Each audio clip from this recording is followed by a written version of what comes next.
नमस्कार, मैं Shiv Kumar vocational teacher government senior secondary school Ugala Ambala EDUSAT telecast में आपका हार्दिक स्वागत करता हूं।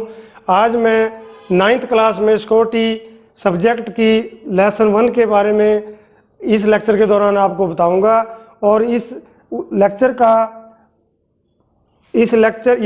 जो है security structure in India, Bharat में सुरक्षा तंत्र कैसे कार्य करता है, इसके बारे में आज मैं आपको विस्तार से बताऊंगा।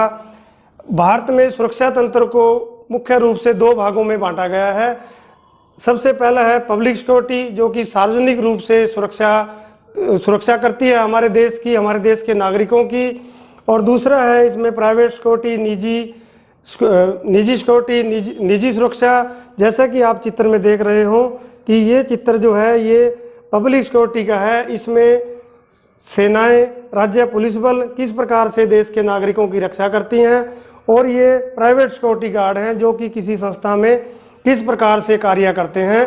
तो इसके बारे में आगे चल के हम विस्तार से समझाएंगे। सबसे पहले ये है कि पब्लिक सिक्योरिटी क्या है। पब्लिक सिक्योरिटी जो कि हमारे देश की सीमाओं की रक्षा करती है, देश के नागरिकों की रक्षा करती है और हमारे देश की नागरिकों की सुरक्षा की मुख्य महत्वपूर्ण सूचना की सुरक्षा करती है। और इसमें सबसे महत्वपूर्ण बात यह है कि यह सुरक्षा तंत्र जो है सरकार से वेतन और भत्ते प्राप्त करती है। यह किसी नागरिक से, किसी व्यक्ति से किसी प्रकार का अनुदान, वेतन भत्ते का नहीं लिए जाते। इनको सारा वेतन भत्ते सरकार द्वारा दिए जाते हैं। आगे इसका मुख्य कार्य क्या है।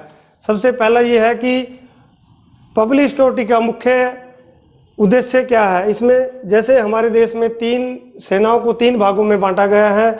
वायुसेना जो कि हमारे देश की वायु सीमा की रक्षा करती है, दुश्मन देश के हवाई हमलों से हमारे देश की रक्षा करती है। दूसरा है थल सेना जो कि भूमि पे रहते हुए, थल सेना का अर्थ है कि भूमि पे रहते हुए हमारे दुश्मन देश से हमारे देश पे कोई आक्रमण ना करे, कोई हमला ना करे, किसी प्रकार का नुकसान ना पहुंचाए। उस प्रकार से हमारे देश की थल सेना जमीन पर रहते हुए सुरक्षा करती है। और आगे नौसेना, जिसको हम थल सेना, नेवी के रूप में भी जाना जाता है, यह हमारी देश की जो समुद्री सीमाएं हैं, जो जल से संबंधित हैं, उन सीमाओं की रक्षा करती हैं। और इनके पास आधुनिक रूप से बड़े बड़े जहाज जो कि पानी में, समुद्र में तैरते हुए, पनडुब्बियां जो कि उसमें समुद्र के पानी के अंदर रहते हुए हमारे देश की सीमाओं की रक्षा करती हैं। और इनका इसके आगे आता है कि अर्धसैनिक बल। अर्धसैनिक बल का यहाँ पे अर्थ यह है कि इसमें मुख्य रूप से बीएसएफ है, आईटीबीपी, सीआरपीएफ, आरबीएफ। सबसे पहले है बीएसएफ। इसका फुल फॉर्म बनता है बॉर्डर सिक्योरिटी फोर्स, जो कि हमारे देश की बॉर्डर, इसका अर्थ है कि सीमाओं की रक्षा करती है, जो कि शांति के काल के दौरान और युद्ध समय के दौरान दोनों समय हमारे देश की सीमाओं की रक्षा करती हैं। जिस समय भारतीय थल सेना और वायुसेना अपने अभ्यास करती रहती हैं, उस दौरान बीएसएफ बॉर्डर सिक्योरिटी फोर्स का कार्य होता है अपने देश की सीमाओं पे मुख्य रूप से दिन रात डटकर दुश्मन देश के ऊपर नज़र रखना, ताकि वो किसी प्रकार से हमारी सीमाओं को नुकसान ना पहुंचा सकें। इसके आगे ITBP, Indo Tibet border police.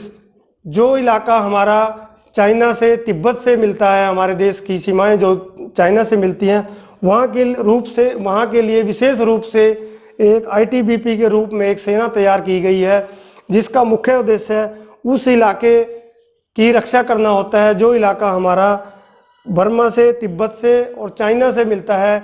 इसका मुख्य कारण यह होता है कि वहाँ के व्यक्ति अगर अधिकतर समय वहाँ पे रहकर ड्यूटी करेंगे तो उस इलाके की जो कमजोरियाँ हैं, किस प्रकार के वहाँ पे संसाधन हैं, किस प्रकार के वहाँ भूमि से संबंधित खतरे हैं, उनके बारे में वो विस्तार से अध्ययन करके और अपने इलाके की सुरक्षा कर सकते हैं।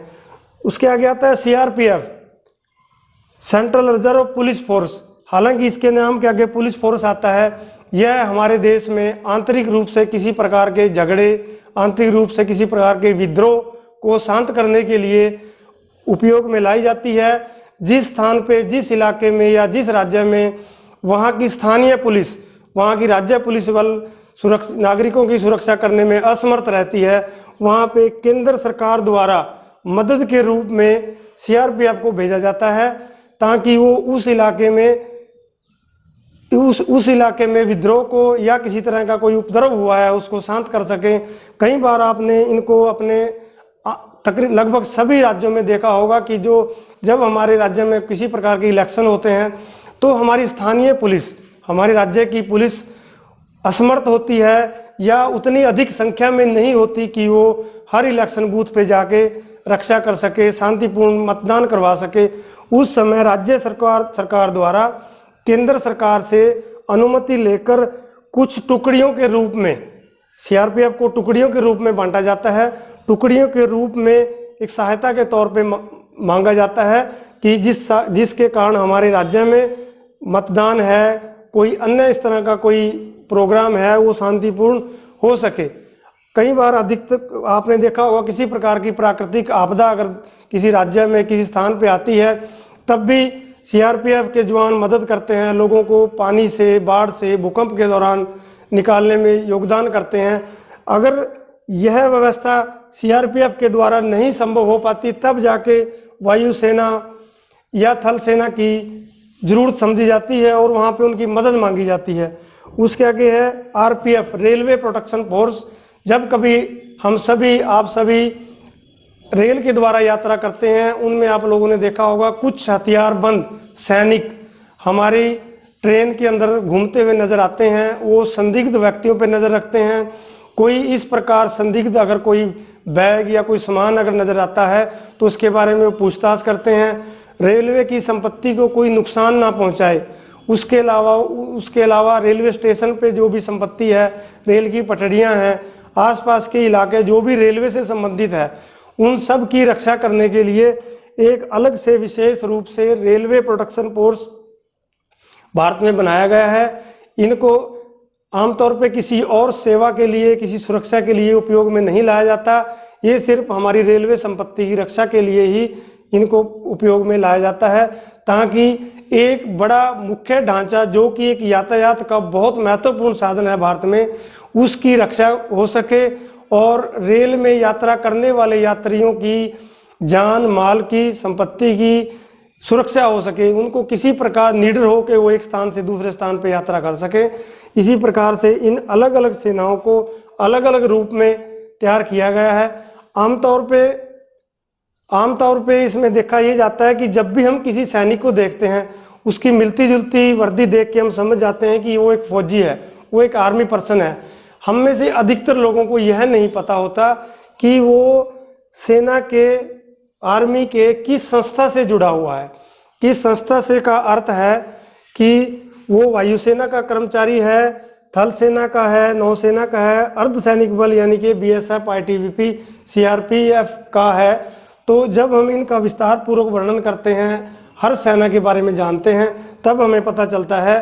तब हम किसी को पूछते हैं कि अगर हम किसी फौजी को जानते हैं, पूछते हैं कि आप किस सेना का भाग हो, आप किस सेना में रहते हुए कार्य करते हो, तब वो हमें बताता है कि मैं एयरफोर्स से हूँ, वायुसेना से हूँ और मेरा कार्य है, मेरी यूनिट का कार्य है, मेरी फोर्स का कार्य है हमारे हवाई सुरक्षा तंत्र को मजबूत करना है।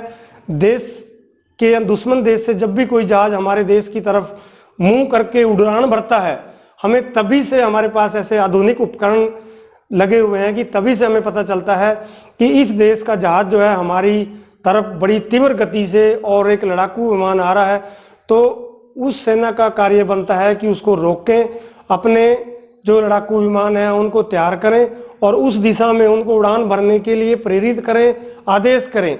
जो भी उस समय महत्वपूर्ण अधिकारियों को लगता है कि अभी हमें क्या एक्शन लेना चाहिए, कि हो सकता है उस देश का लड़ाकू विमान भी अपनी रूटीन की चेकिंग पे हो, कुछ आवश्यक ही नहीं हो कि हमला करने के लिए आया हो, तो अधिकारी उस टाइम में निर्णय लेते हैं कि कुछ देर इंतजार करना है या क्या आगे की कार्रवाई करना है। तो ये सेना के मुख्य कार्य हैं। उसी प्रकार से जल सेना का काम है। जल सेना समुद्र के अंदर ना कोई दीवार है, ना कोई फेंसिंग है, ना कोई किसी प्रकार का बॉर्डर, एक एक उसके जो उसके अंदर माइल्स निर्धारित किए जाते हैं, वहाँ से सीमाएं बांटी जाती हैं कि यहाँ तक ये चाइना की, यहाँ तक इंडिया की या किसी अन्य देश की सीमा है, वहाँ तक ही हमारे जहाज़ को जाने की अनुमति होती है, वहीं तक दूसरे देश के जहाज़ को आने की अनुमति होती है। तो उस दौरान उन पर नज़र रखनी होती है, नज़र रखी जाती है कि वो उनका दुश्मन देश का कोई नौका, कोई इस प्रकार का जलयान हमारी तरफ किसी गलत इरादे से तो नहीं, कोई उसका कोई उपद्रव के या विद्रोह की इरादे से तो हमारे इलाके में नहीं घुस रहा, तो उसकी इस प्रकार से निगरानी की जाती है। तो इसमें आगे चल के क्या आता है कि निजी सुरक्षा गार्ड, जब भी हम किसी बैंक के या किसी ऐसी प्राइवेट संस्था के आगे, मुख्य रूप से हम सभी ने मैरिज पैलेस में ज़रूर किसी ना किसी ने, हम सभी ने कोई ना कोई फंक्शन अटेंड किया होता है, तो वहाँ मुख्य गेट पे अधिकतर रूप से कोई ना कोई सुरक्षा गार्ड एक ड्रेस में खड़ा होता है।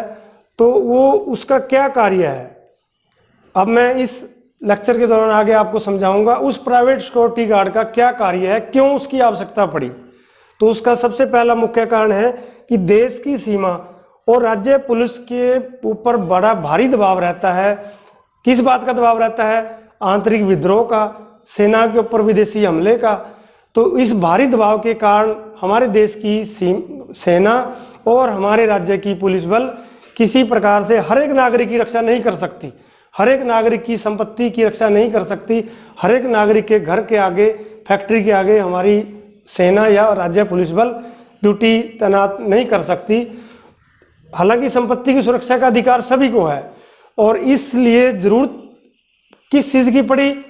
प्राइवेट सुरक्षा की जरूरत पड़ी हमारे देश में, कि सभी को सुरक्षा अगर चाहिए तो हमें एक प्राइवेट सुरक्षा तंत्र की आवश्यकता पड़ी, जो कि काफ़ी तीव्र गति से अधिक विकसित हुआ, क्योंकि हर व्यक्ति को अपनी संपत्ति की, अपनी जान की रक्षा करनी है।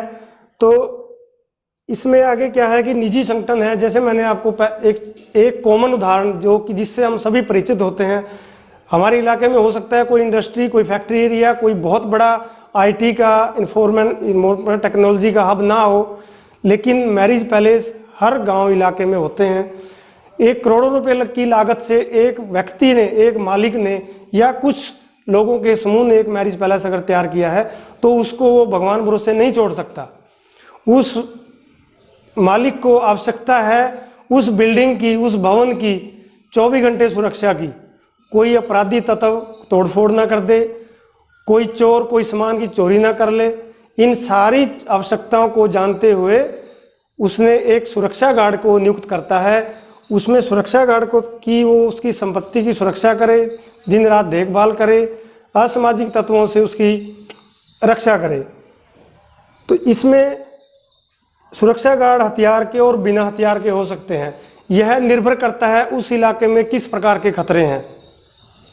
अगर यही संस्था कोई मैरिज पैलेस, जैसे मैंने बताया, कोई बॉर्डर के इलाके में है, कोई जम्मू कश्मीर जैसे इलाके में है जहाँ की हमें आतंकवादियों के हमले का अधिकतर खतरा रहता है, तो वहाँ पे सुरक्षा गार्ड को हथियार के साथ ड्यूटी दिलाई जाती है। नहीं, आम तौर पे बिना हथियार के भी ये ड्यूटी हो सकती है।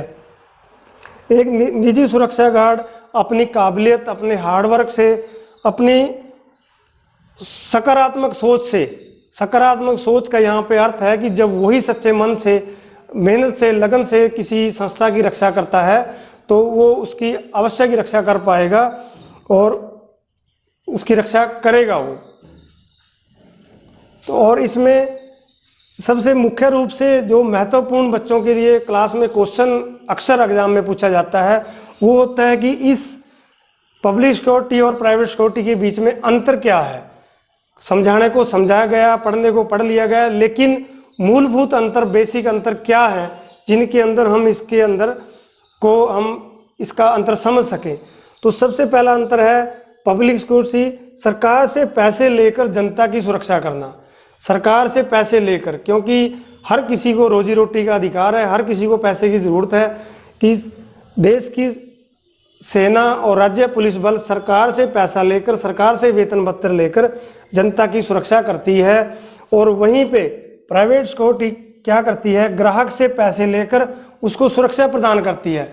ग्राहक से, यहाँ समझने वाली बात यह है कि ग्राहक कौन, ग्राहक का अर्थ यहाँ पर है कि जिस मालिक ने कोई मैरिज पैलेस, कोई फैक्ट्री, कोई इंडस्ट्री, कोई एक बड़ी संस्था तैयार की है और वो एक ग्राहक है यहाँ पर, उसने अपनी उस संस्था की रक्षा के लिए प्राइवेट सुरक्षा को हायर किया है और उसको संगठन में लगाया है, तो उसको वो व्यक्ति पैसा देगा जो उस संस्था का मालिक होगा। यहाँ पर वो ग्राहक है। दूसरा अंतर है, पब्लिक सुरक्षा पर होने वाला खर्च सरकार उठाती है। अभी पब्लिक सुरक्षा पर होने वाला खर्च से हमारा अर्थ है कि सेना को हथियार चाहिए, राज्य पुलिस बल को हथियार चाहिए, आधुनिक उपकरण चाहिए, जैसे सीसीटीवी कैमरे हो गए, नए नए प्रकार के हथियार प्रचलन में आ रहे हैं, खरीदने पड़ते हैं, संचार के साधन हैं। तो ये सारी चीज़ें कोई कौन खरीदेगा? ये सरकार खरीद कर उस सेना, उस राज्य पुलिस बल को प्रदान करेगी, जिससे वो अपनी सरकार सुरक्षा ठीक प्रकार से कर सके। वहीं प्राइवेट सुरक्षा पर होने वाला खर्च ग्राहक उठाता है। अगर कहीं पे किसी ने कोई प्राइवेट सुरक्षा गार्ड रखा है, उसको लाठी चाहिए, टॉर्च चाहिए रात के अंधेरे में चलने फिरने के लिए, तो उसकी सरकार उसको वो प्रदान नहीं करेगी। उसको ग्राहक जो उसके लिए जिसकी वो रक्षा करता है, उसको वो सारी चीज़ें वो प्रदान करेगा। तीसरा है कि कर्मचारियों का चयन सरकार करती है। महत्वपूर्ण बात, कर्मचारियों का चयन सरकार करती है। हम सब ने देखा होगा, जब भी सेना की या पुलिस की भर्ती होती है, हजारों की संख्या में लड़कियां का अर्थ ये है कि अभी हर सेना में भी लड़कियों का आना शुरू हो गया है और पुलिस बल में तो पहले से लेडीज पुलिस फोर्स के नाम से जानी जाती है। तो जब भी कहीं पता चलता है कि उस शहर में सेना की भर्ती है, राज्य पुलिस की भर्ती है, तो हजारों की संख्या में नौजवान वहाँ भाग लेने जाते हैं। क्या भाग लेने जाते हैं? चयन प्रक्रिया जो कि सरकार द्वारा निर्धारित किया गया है, मापदंड निर्धारित करे गए हैं कि व्यक्ति की, लड़का लड़की की इतनी ऊंचाई होनी चाहिए, इतनी दौड़ उन्होंने इतने मिनट में पास करी होनी चाहिए, ताकि वो उस योग्य हो सकें कि जिससे वो अपने आप स्वयं पर निर्भर रहते हुए, स्वयं पर निर्भर का मतलब यहाँ पे है, कोई लंगड़ा व्यक्ति जब खुद ही ठीक से खड़ा नहीं हो सकता, वो देश की सीमाएं क्या रक्षा करेगा? तो ये चयन प्रक्रिया से गुजर के वो सेना में या पुलिस में भर्ती होते हैं। तो इस सारी कार्रवाई को जो है सरकार संचालित करती है। सरकार एक मापदंड निर्धारित करती है जो कि उनका चुनाव किया जाता है। उसमें वही कार्य सुरक्षा कर्मी का चयन प्राइवेट एजेंसियां करती हैं। तो देखने वाली बात यह है कि सुरक्षा कर्मी का चयन प्राइवेट एजेंसी चयन का मतलब यह है कि वो एजेंसी भी, वो मालिक भी, जब उसके पास कोई कर्मचारी सुरक्षा गार्ड के लिए आता है, वो ये निर्धारित करेगा क्या यह कर्मचारी मेरी संस्था की, मेरी बिल्डिंग की, मेरे भवन की रक्षा करने योग्य है, ये इसका जो शारीरिक ढांचा है वो सही है, कहीं ये इसको नज़रें कमज़ोर, ऊंचा सुनना या किसी अन्य प्रकार की कुछ दूर तक दौड़ न पाना, इस प्रकार से किसी बीमारी से ग्रस्त तो नहीं। तो यह उस प्राइवेट एजेंसी का काम हो जाता है जिसने अपनी रक्षा के लिए उस प्राइवेट कर्मचारी को रखना है। चौथा अंतर है इसमें, सुरक्षा कर्मियों का अधिकार ज़्यादा होता है। महत्वपूर्ण बात, सुरक्षा कर्मियों का अधिकार ज़्यादा होने का अर्थ है कि बॉर्डर पे जो सैनिक रक्षा कर रहा है उसको अधिकार है, अगर देखता है कोई मेरे ऊपर हमला कर रहा है, वो बिना किसी के आदेश के फायर कर सकता है, दुश्मन को मार सकता है, उसको किसी सीनियर से परमिशन की आवश्यकता नहीं है। जब उसको लगता है कोई संदिग्ध कोई चीज़ है, कोई व्यक्ति है, तो उसको स्वयं का अधिकार है। लेकिन प्राइवेट सुरक्षा में ये कटौती की गई है, उसको सीमित अधिकार है, वो बंदूक होते हुए जल्दी से फायर नहीं कर सकता, क्योंकि उसको वेरीफाई करने में टाइम लग जाएगा कि वो इरादा सामने वाले का क्या है, कहीं ऐसा ना हो कि गलती से या कुछ उसको अधिकार सीमित रखे गए हैं। वो पुलिस की सहायता मांग सकता है अगर उसको ऐसा लगता है कि यहाँ पे कुछ लोगों ने हमला कर दिया है, कुछ चोर चोरी कर रहे हैं, मैं अकेला उनसे रक्षा नहीं कर सकता, तब वो राज्य पुलिस से सहायता मांग सकता है। ये उसके सीमित अधिकारों में आता है। अगला पॉइंट है, यह सारी जनता की सुरक्षा के लिए जिम्मेवार हैं। जनता की सुरक्षा के लिए जिम्मेवार का अर्थ यह है कि पिछले कभी कभी अक्सर देखा जाता है कि जैसे अभी कोरोना की जो दूसरी लहर के अंदर देश के अंदर ऑक्सीजन की भारी कमी हो गई थी और अधिकतर समाचारों में हम सभी ने देखा है कि भारतीय वायुसेना के जहाज के अंदर जो ऑक्सीजन के टैंकर हैं जो कि सड़क से चल के आ सकते हैं, उनको भी भारतीय वायुसेना के जहाज़ों में लोड करके, जो कि दिनों का रास्ता घंटों मिनटों में तय किया गया। दिनों का रास्ता उड़ीसा से ऑक्सीजन का टैंकर भर के पंजाब के लिए जब चलता है, हो सकता है उसको 7 दिन रास्ते में लग जाएं, लेकिन वायुसेना के जहाज द्वारा उसको 3 या 4 घंटे में उतारा जा सकता है।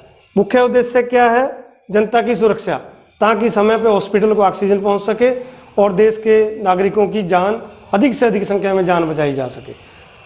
इसी प्रकार से जब किसी कहीं पे अधिकतर बाढ़, हमने अक्सर हेलीकॉप्टरों को समाचारों में देखते हैं, कुछ लोग डूब रहे थे, डूबते डूबतों को मिनटों सेकंडों में वायुसेना का हेलीकॉप्टर पहुंचता है और उनको एक रस्से के द्वारा, एक निर्धारित प्रक्रिया के द्वारा बचा लिया जाता है। इसमें प्राइवेट सिक्योरिटी में ये जो पॉइंट है, इसको दूसरे रूप में है, केवल ग्राहक की सुरक्षा के लिए जिम्मेवार है। अक्सर किसी अमीर व्यक्ति को, किसी अच्छे प्रतिष्ठित व्यक्ति को जिसको अपनी जान माल का खतरा है, वो प्राइवेट गनमैन को हायर करता है। वो गनमैन, जो बॉडीगार्ड जिसको हम बोलते हैं, वो केवल उस व्यक्ति की रक्षा करेगा जो जिसने उसको हायर किया, उसके किसी प्रकार के वो हमले से उसको वो बचाएगा। तो अभी देखने वाली बात यह है कि ये प्राइवेट सिक्योरिटी एजेंसी के कार्य क्या क्या होते हैं। कार्य ये होते हैं कि ट्रेडमार्क युक्त सिक्योरिटी, इसका अर्थ है कि जो कोई प्रस्थान का अर्थ है कि कोई फैक्ट्री, कोई इंडस्ट्री, कोई मैरिज पैलेस का मालिक, किसी बड़ी संस्था का मालिक खुद से ही भर्ती कर सकता है, खुद से ही कर्मचारियों को भर्ती कर सकता है और उनको अपनी ड्यूटी पे लगा सकता है। दूसरा काम है ठेका संबंधी सुरक्षा। इसका अर्थ ये है कि जिस संस्था के मालिक को, जिस इंडस्ट्री के मालिक को 10 या 20 या उससे अधिक सुरक्षा कर्मियों की ज़रूरत है, तो एक वो ठेका संबंधी एक निजी सुरक्षा कंपनी जो व्यक्ति चला रहा है, स्पेशल इसी काम के लिए बैठा है, वो अपने पास कर्मचारी रखता है और जिस भी संस्था में ज़रूरत होती है वहाँ पे उनको वो प्रोवाइड करवाता है। वो ठेकेदार, वो कॉन्ट्रैक्टर उस संस्था से पैसे लेता है और उस संस्था से पैसे लेके जो अपने अधीन उसने कर्मचारी रखे हुए हैं उनको वेतन देता है। डायरेक्ट कर्मचारी संस्था से पैसा नहीं ले सकते। तीसरा है निजी सुरक्षा, पर्सनल सिक्योरिटी गार्ड, जिसको हम विशेष रूप से एक बॉडीगार्ड या बाउंसर या अधिक आधुनिक रूप से शैडो के नाम से जाना जाता है। ये आज के टाइम में कॉमन हो गया है। कई बार हम किसी अच्छे जो गायक कलाकार हैं, यहाँ तक वो लोग भी एक शैडो बॉडीगार्ड लेके चलने लगे ताकि पब्लिक के अंदर उनको आसानी से अपना वो कार्य कर सकें और सुरक्षित वहाँ से निकल सकें। इस प्रकार के इसके अंदर और छोटी छोटी बातें ये है कि कई बार हमने किसी अपार्टमेंट में, किसी कॉलोनी में सुरक्षा गार्ड को देखा होता है कि एक अपार्टमेंट के कॉलोनी के अंदर सैकड़ों हजारों में घर हैं और उसको एक सीमा के अंदर बांटा गया है। गेट पे उन सभी की सुरक्षा के लिए एक सुरक्षा गार्ड लगाया जाता है जो कि वहाँ पे किसी प्रकार से खतरे से उनको वो करता है। दूसरा है कॉरपोरेट सिक्योरिटी गार्ड, जो कि किसी व्यावसायिक संगठन, जैसा कि आप पिक्चर में देख रहे हो कि एक बहुत बड़ा बैंक है या बहुत बड़ा कोई आईटी सेक्टर का हब है जहाँ सैकड़ों हजारों के हिसाब से कर्मचारी काम करते हैं। उस संस्था के लिए कर्मचारी जो है रक्षा करते हैं। ये अधिकतर आपने देखा होगा शॉपिंग मॉल, निजी सेक्टर, प्राइवेट हॉस्पिटल में कार्य करते हैं। इस प्रकार से मोबाइल सुरक्षा गार्ड जो कि घूम घूम के किसी इलाके में सुरक्षा करते हैं, वो इनको मोबाइल सुरक्षा गार्ड कहा जाता है। अधिकतर ये कैश वैन जो कि पैसा लेके जो वाहन इधर से उधर चलते हैं उन पर रक्षा में करा जाता है। स्टैटिक सुरक्षा गार्ड जो कि किसी इलाके में खड़े होकर, जैसा कि आप पिक्चर में देख रहे हो, किसी फेंसिंग के साथ या किसी दीवार के साथ लग के जो गार्ड रक्षा करते हैं वो उसके नाम से जाने जाते हैं। एक नियत्ते सुरक्षा गार्ड की भूमिकाएं क्या हैं? महत्वपूर्ण इस लेक्चर के अंत में जो महत्वपूर्ण जो बातें हैं वो ये हैं कि देखना और रिपोर्ट करना, कि किसी असामाजिक कार्य को होते हुए देखना और अपने सीनियर को या अपने अधिकारियों को रिपोर्ट करना। अपराध का पता लगाना, उस इलाके में देखना कि यहाँ किस प्रकार के अपराध होते हैं। जनसंपर्क कि इलाके में कोई ऐसा चोर, किस प्रकार के इलाका है, वहाँ पे किस प्रकार के लोगों से संपर्क करके रखना है। आपात स्थिति में प्रक्रिया कि इमरजेंसी के अंदर हमने जैसे वही फायर ब्रिगेड को अलर्ट करना है, बिजली की अगर कोई दिक्कत है उसको मेन स्विच वगैरह का पता होना चाहिए। और मुख्य रूप से अंत में क्या आता है कि संस्था के बारे में जानकारी रखना, कि संस्था के बारे में जानकारी का अर्थ है कि जिसके आप संस्था की रक्षा कर रहे हो, कि अधिकारियों की पहचान, हमारा अधिकारी अगर हमें उसे पहचान नहीं है तो हम उससे कैसे उसको गेट के अंदर आने की परमिशन देंगे। तो अधिकारियों की पहचान होना आवश्यक है।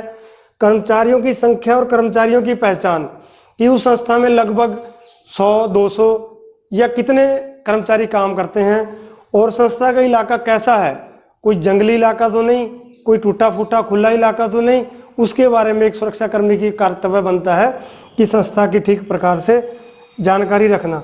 सामान्य खतरे इलाके से संबंधित हैं, कि वहाँ सामान्य खतरे का अर्थ है कि कोई जंगली जानवर का खतरा तो नहीं, किसी सांप बिच्छू का खतरा तो नहीं, या कोई शरारती तत्वों का खतरा तो नहीं।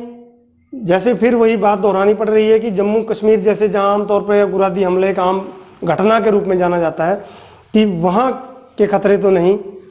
और काम करने की समय सारणी, जैसा कि हम सब जानते हैं कि दफ्तर के अंदर, ऑफिस के अंदर, किसी भी कार्यालय इंडस्ट्री में एक निर्धारित समय निर्धारित किया होता है, 9 बजे से 5 बजे तक या 10 से 6 बजे तक, वो एक कर्मचारी को पता होना चाहिए। उसका अर्थ ये है कि कोई व्यक्ति अगर शाम के 6 बजे गेट पे आता है, जी मैंने तो अंदर काम करना है, आप तुरंत जान सकते हो कि व्यक्ति संदिग्ध है। जब सारा फैक्ट्री ही, सारा कार्य ही, सारा ऑफिस ही 5 बजे बंद हो जाता है, तो 6 बजे व्यक्ति का आने का क्या अर्थ है। तो जरूर इसके मन में कुछ ना कुछ और है।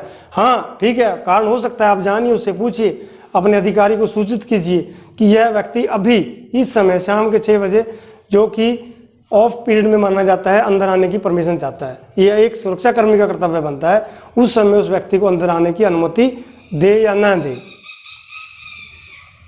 तो इस सारे लेक्चर के दौरान मैंने आपको भारतीय सुरक्षा तंत्र के बारे में समझाया, किस प्रकार से पब्लिक सिक्योरिटी और निजी सिक्योरिटी कार्य करती है। मैं आशा करता हूं कि आप लोगों को सभी ये अच्छे से समझ में आया होगा और ध्यानपूर्वक सुना होगा। धन्यवाद।